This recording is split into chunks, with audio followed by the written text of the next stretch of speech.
go over to Africa 54's Ndimyake Mwakalyelye, who is following a new crisis in the Central African Republic. Welcome, Ndimi. Well, thank you, Vincent. The ongoing insecurity is fueling hunger among people who have fled their homes and farms. The country is one of Africa's most volatile, with a rebel leader in the presidential palace, an ousted president in exile, and a suspended constitution.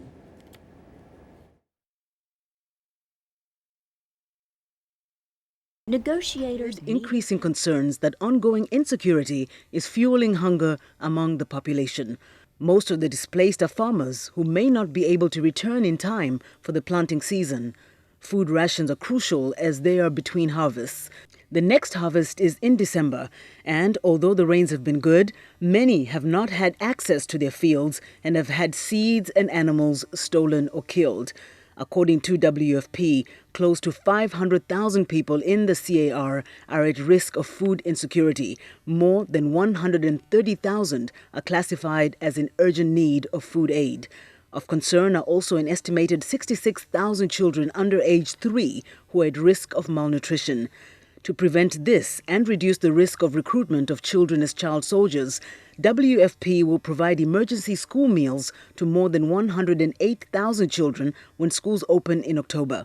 The UN organization says reaching vulnerable people who are too fearful to return to their villages is one of its biggest challenges. WFP has responded immediately to the crisis. We are currently assisting over 200,000 beneficiaries. Our assessments confirm that there are urgent needs throughout the country, and WFP will respond to these needs.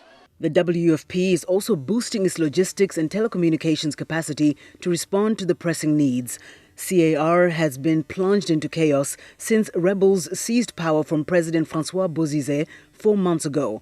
Except for the capital, Bangui, the country is in the grip of rebel warlords, forcing aid groups to pull out and leaving an estimated 4.5 million people to fend for themselves. CAR has rich, underexploited deposits of gold, diamonds and uranium, but has been plagued by political instability and coups since independence from France in 1960.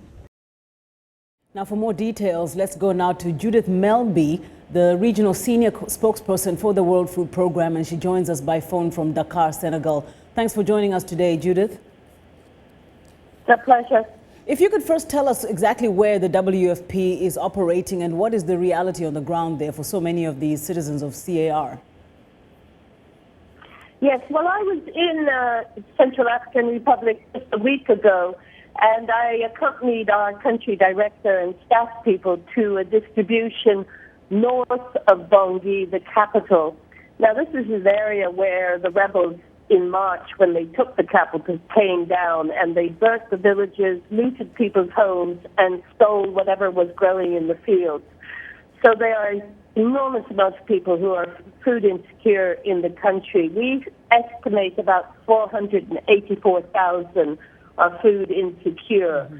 And of those, a good 130,000 are really in urgent need of food. So we are feeding up to 200,000, and we're planning to scale up our operation even more so.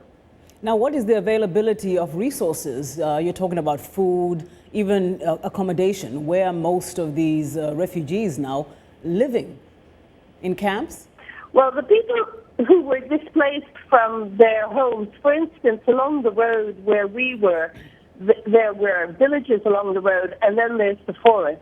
And they really fled to the forest. They're starting to come out now because there is relative calm, but I stress the word relative.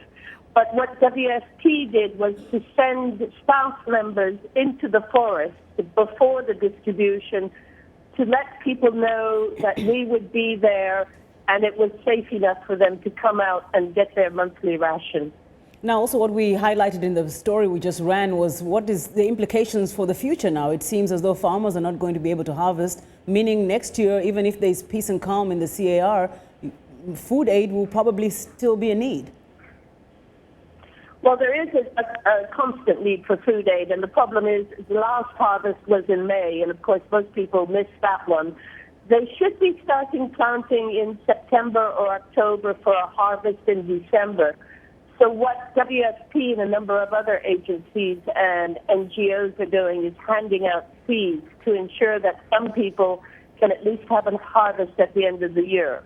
That is obviously as long as things stay relatively calm there, but it's a very, very unpredictable situation. I imagine. Now, just very briefly, we understand that most of the aid agencies either pulled out or were forced out by rebels. What's the reality right now? Is it just WFP or there are others? No, indeed, most international staff were evacuated from agencies there after the rebels took the capital. But since the end of July, people have been moving back. I think the entire WFP staff is back in the country, and we, along with other agencies, are also reopening our sub-offices throughout the country, which again is going to be getting access to the people who need assistance far easier. Well, thank you so much, Judith Melby, for joining us. She's with the World Food Programme, and she spoke with us by phone from Dakar, Senegal.